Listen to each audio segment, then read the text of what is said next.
পেয়েছি প্রত্যেকে। হালেলুয়া। লূক লিখিত সুসমাচার 10:19। দেখো, আমি তোমাদিগকে সর্প ও বৃশ্চিক পদতলে দলিত করিবার এবং শত্রুর সমস্ত শক্তির উপরে কর্তৃত্ব করিবার ক্ষমতা দিচ্ছি, কিছুতেই কোনো মতে তোমাদের হানি করিবে না। Hallelujah, hallelujah, hallelujah. প্রভু কি বলছে দেখুন, দেখো আমি তোমাদিগকে সর্প ও বৃশ্চিক পদতলে দলিত করিবার ক্ষমতা দিচ্ছি। প্রভু কি এই 12 জন শিষ্যকে দিয়েছিলেন খালি? আমাদের কি দেননি? দিয়েছে। কিন্তু কিছু কিছু বিশ্বাসীর যখন সমস্যা হয় তারা কেমন প্রার্থনা করে জানেন? মনে করুন পেটে ব্যথা, দূর হয়ে যা শয়তান যীশু খ্রিস্টের পবিত্র নামে। তাতে কি হচ্ছে, যে শয়তান পেটে ব্যথা নিয়েছে সে হয়তো ভাবছে যে কি আমাকে চলে যেতে বলছে না আদৌ থাকতে বলছে। কনফিউজন হয়ে যাচ্ছে শয়তান, কারণ তার যে কথার বলার যে শয়তানকে যে অধিকার সহকারে যে ক্ষমতা সে সেইভাবে খাটাচ্ছে না। কিন্তু অনেক সময় আমরা যদি রাস্তাঘাটে কুকুর দেখি, অনেকে এরকম করে, হেই যা, এরকম করে তো অনেকে আছে, হেই যা। আর কুকুর কি করে, উল্টে আরো ঘেউ ঘেউ করতে থাকে, তাই তো? শয়তানকে ওই রূপ নয়, এই যা না, একখানা ইট তুলে মেরে দাও না, ইট তুলে মেরে দাও, সে ক্যা করতে করতে এমনি পালাবে। তদ্রূপ এখানেও শয়তানকে, সাপকে আর বৃশ্চিককে পদতলে ঈশ্বর দলিত করে দিয়েছে, আমাদেরও সেই অধিকার দিয়েছে। এবার আপনার জীবনে একটা সমস্যা হচ্ছে, আপনি ভাবছেন অমুক জায়গায় ফোন করব, সুস্থ প্রার্থনা করলে সুস্থ হয়ে যাবে। তার আগে আপনি জানেন আপনার মধ্যে সেই অধিকার রয়েছে, যে রোগটা আপনার মধ্যে একটা বাসা বেঁধে আছে, আপনি তাকে অধিকারের সহিত, আপনার মধ্যে পেটে ব্যথা হচ্ছে, পেটে ব্যথা হচ্ছে, আপনার কি বলা উচিত? যীশু খ্রিস্টের পবিত্র নামে দূর হয়ে যা, এইভাবে বলা উচিত না? এইভাবে বলা উচিত, দূর হয়ে যা শয়তান যীশু খ্রিস্টের পবিত্র নামে, আদেশ দিচ্ছি। এটা হচ্ছে অধিকার নিলেন আপনি। আর ওটা কি? নরমাল ভাবে বলা অধিকার সহিত, সেই অধিকারই প্রভু যীশু খ্রিস্ট আমাদেরকে দিয়েছে, অধিকার দিয়েছে। আপনার জীবনে যত বড়ই সমস্যা হোক, সে অধিকার, আপনি যে ঈশ্বরের সন্তান, অধিকার ব্যবহার করুন। শয়তান জানে আপনি ঈশ্বরের সন্তান, তা সত্ত্বেও আপনার সঙ্গে এসে যে কতটা বিশ্বাসের স্থির থাকে। আমরা যদি দেখি শয়তান ইয়োবের জীবনে কেন এসেছিল, পুরাতন নিয়মে ইয়োবের জীবনে এসেছিল ইয়োবের পরীক্ষা করবার জন্য। ইয়োব কতটা তার বিশ্বাসে দাঁড়িয়ে থাকে, ঈশ্বরকে কতক্ষণ জলাঞ্জলি না দেয়। প্রথমে তার সম্পত্তি, ছেলে, এভরিথিং সব নষ্ট করে দেয় শয়তান। তাও বলছে ঈশ্বরের নাম ধন্য হোক, তিনি দিয়েছিলেন, তিনি নিয়েছে। তখনও ইয়োব পাপ করেনি। তারপরে শয়তান আবার ঈশ্বরের সম্মুখে গিয়ে উপস্থিত হয়েছে। ঈশ্বরের সম্মুখে গিয়ে উপস্থিত হয়ে বলছে যে আপনি তো ওর শরীরে ক্ষতি করেননি, ওর জন্য এখনো আপনার মহিমা করে যাচ্ছে। ঈশ্বরকে বলছে যা, ওর প্রাণ থাকতে দিবি খালি, ওর প্রাণ থাকতে দিবি খালি, আদার্স ওর উপরে তুই যা খুশি কর। তখন শয়তান পারমিশন পেয়ে গেছে, পেয়ে গিয়ে কি করেছে, তার মাথায় একটা ছোট আঘাত করেছে, তার থেকে একটা ফোড়া উৎপন্ন, ফোড়ার থেকে সারা শরীরে ঘায়ে ভরে যায়, চুলকানি। তখন তার বন্ধুরা 7 জন এসে ইয়োবের সম্মুখে বসে রয়েছে, 3 জন এসে বসে রয়েছে। 3 জন এসে যে বসছে, তার অবস্থা দেখে 7 দিন সেখানে বসে রয়েছে। ভেবে দেখুন, একটা না দুটো না, 7টা দিন ইয়োবের দিকে তাকিয়ে তার বন্ধুরা বসে রয়েছে, চিন্তা করছে যে এর কি অবস্থা। ইয়োবের বন্ধুরা তাকে কথার ফাঁদে ফেলানোর চেষ্টা করেছে, যেভাবে শয়তান সেই সময় কিছুটা কাজ করছিল তার বন্ধুদের মধ্যে থেকে ফাঁসানোর জন্য, যে সে একটা মুখের বাক্য দ্বারা অন্যায় বলুক। ইয়োব ওই অবস্থাতে, ওই পরিস্থিতিতে বলছে ঈশ্বরের নাম ধন্য হোক, তিনি দিয়েছেন, তিনি আবার ঠিক নিয়ে নেন। এখনো ঈশ্বর আমাকে বাঁচিয়ে রেখেছে, এটাই আমার পক্ষে যথেষ্ট। আমি যে পৃথিবীর আলো দেখতে পাচ্ছি, এটাই আমার পক্ষে যথেষ্ট, এটাই আমার পক্ষে যথেষ্ট। শয়তান এখানেও ইয়োবকে নত করতে পারেনি। ঈশ্বরের প্রতি তার যে বিশ্বাস, সেই বিশ্বাস থেকে ইয়োবকে এক বিন্দু সরাতে পারেনি। লাস্টে যদি ইয়োবের ঘটনা দেখি, ইয়োবের সাথে ঈশ্বর সদাপ্রভু পূর্ণ ঝড়ের মাধ্যমে এসে ইয়োবের সাথে কথাবার্তা বলে। আর যে তিন বন্ধু তাকে কথার ফাঁদে ফেলার চেষ্টা করেছিল, সেই তিন বন্ধুর রোগ ব্যাধি হয়ে যায়। লাস্টে ইয়োব প্রার্থনা করে, তারা সুস্থ হয়। শয়তান তাদের মধ্যে থেকে কাজ করেছিল, এই কারণে তাদের শরীরে ব্যাধি প্রবেশ করে। তারপরে ইয়োব প্রার্থনা করে, তারপরে ওরা সুস্থ হয়। আর ইয়োব ওই যে রোগ ব্যাধির থেকে সুস্থ হলেন, তারপরে 630 বছর না কত বেঁচে ছিলেন। তারপরে ঈশ্বর তার যে সম্পত্তি ছিল তার ডবল সমস্ত কিছু দিয়েছে। আর আজও ইসরায়েলে ইয়োবের কবর আছে, যে ইয়োব ঈশ্বরের একজন বিশ্বাস্ত লোক। তারপরে দাউদ, এদেরকে সম্মানের স্থানে রাখা হয়েছে, যে এরা ঈশ্বরে এতটা বিশ্বাস করেছে, আর ঈশ্বর এদেরকে এই কারণে এতটা অনুগ্রহ দান করেছে। আর আজকে আমাদের বিশ্বাস কোথায়?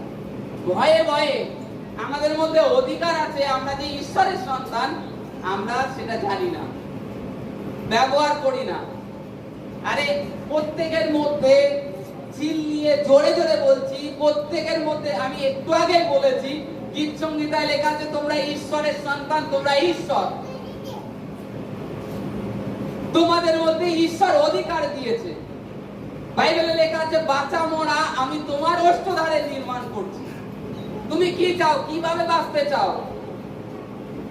তোমার জিহ্বাতে দিচ্ছি। বাইবেলে হিতোপদেশ বলছে, যে ব্যক্তি ভবিষ্যতের দিন ভালো দেখতে চায়, সে নিজের জিহ্বাকে দমন করুক, মন্দ কর্মের থেকে সরে আসুক, যে ভবিষ্যৎ ভালো দেখতে চায়। আমি যদি মিথ্যা, চুরি, চেষ্টামি করি, পরবর্তীতে কেউ কি আমাকে কাজে ডাকবে? দেখবে না। তো অতএব আমাদের জীবনটাও তাই। আমরা ভাবছি একটু পেটে ব্যথা হলো, একটু পেটে ব্যথা হলো, কিংবা একটু সমস্যা হলো, এতে আমরা মরে যাব, বুকে ব্যথা হচ্ছে, এতে ভীত হয়েও না। ঈশ্বর সদাপ্রভু বাঁচিয়ে রাখার মালিক। বাইবেলে লেখা আছে প্রভুর বাক্যে, যে যে একমাত্র শরীর আর আত্মা উভয় নরকে নিক্ষেপ করতে পারে, তাকেই ভয় করো। আর ঈশ্বর চান না যে তুমি অল্প বয়সে মারা যাও। ঈশ্বরের ইচ্ছা তুমি পূর্ণ আয়ু হও। এই কারণে আমরা দেখি দাউদ, ইয়োব, নোহ, তারা পূর্ণ আয়ু হয়েছিলেন। দাউদ এতটাই বৃদ্ধ হয়ে গিয়েছিল, তার শরীরকে গরম করার জন্য বাইবেলে লেখা আছে যে ইয়ং মেয়ে তার পাশে শুয়ে রাখতো, যে তার শরীর গরম হবে। এতটা বৃদ্ধ হয়েছিল, এতটা বৃদ্ধ বয়স অব্দি বেঁচেছিল, কারণ দাউদ নিজের মুখটাকে যত্ন করেছিল, নিজের জীবনের সমস্ত পাপ কাজ থেকে সরে এসেছিল, মন্দ কর্ম থেকে সরে এসেছিল। কখনোই ঈশ্বরের সম্মুখ থেকে সরে যায়নি। যখন সে পাপ করেছে, বেতশেবার সঙ্গে পাপ করার পরে সঙ্গে সঙ্গে বুঝতে পেরেছে যে আমি পাপ করেছি, সঙ্গে সঙ্গে হাঁটু গেড়েছে, ঈশ্বরের কাছে প্রার্থনা করেছে যে ঈশ্বর আমার পাপ করেছেন, আর ঈশ্বর তাকে পাপের ফলও দিয়ে দেয়। তারপরে পাপের ফল কি দিয়েছিল আমরা দাউদ অধ্যায় অবশ্যই পড়লে আমরা বুঝতে পারবো দাউদের ঘটনা।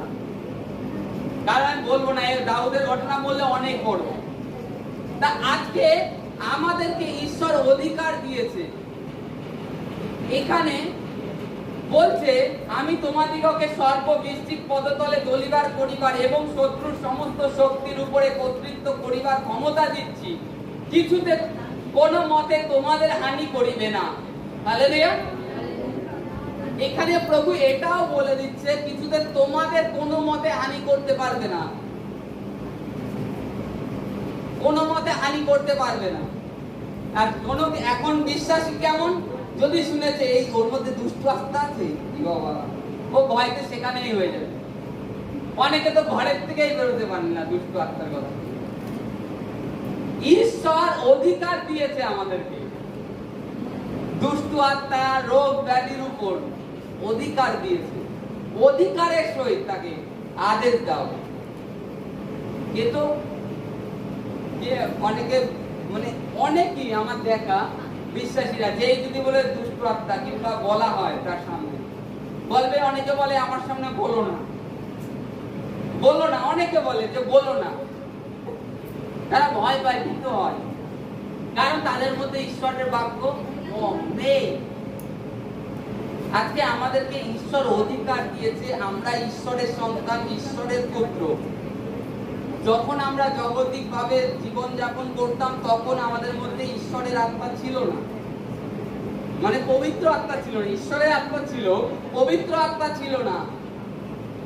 আজকে পবিত্র আত্মা আমাদের মধ্যে আছে, এই কারণে পবিত্র আত্মা আমাদেরকে চেতনা দেয়, প্রার্থনা কর, বাক্য পড়। সমস্যায় বললে কেউ চেতনা পান কিনা আপনারা?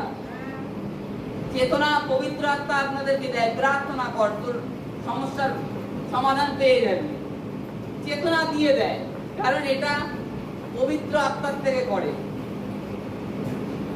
পবিত্র আত্মা রয়েছে, তারপরেও আমরা অধিকারের সহিত প্রার্থনা করি, ভীত ভীত হয়ে প্রার্থনা করি, ভীত ভীত হয়ে প্রার্থনা করি। এই পাশের বাড়ির লোক কিছু বলবে না তো, চিল্লানো যাবে না, শয়তানকে ওইভাবে চিল্লিয়ে দমন দেওয়া যাবে না।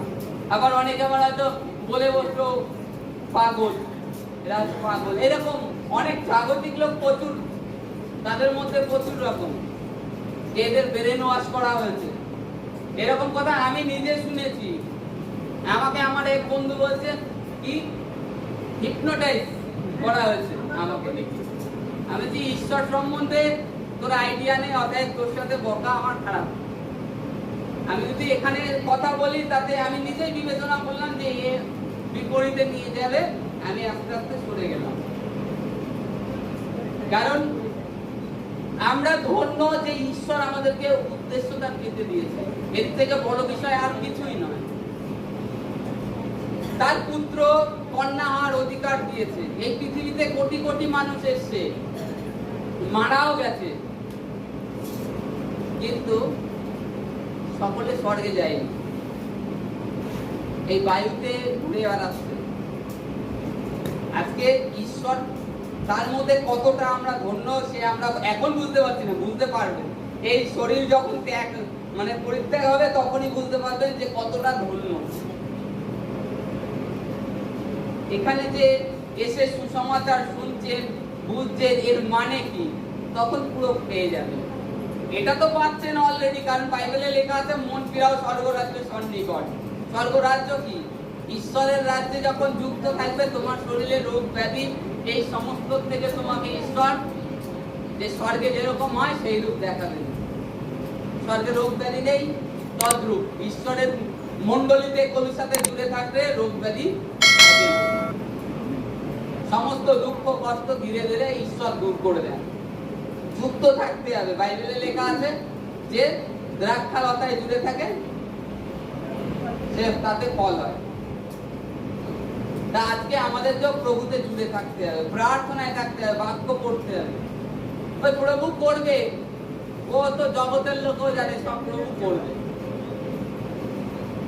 প্রভু করবে, কিন্তু তার মধ্যে তোমাকে আগে করতে হবে। বাইবেলে লেখা আছে দাও তোমাকে দেয়া যাবে। হালেলুয়া। প্রার্থনা করো তবেই তো উত্তর পাবে। Hallelujah, hallelujah, hallelujah.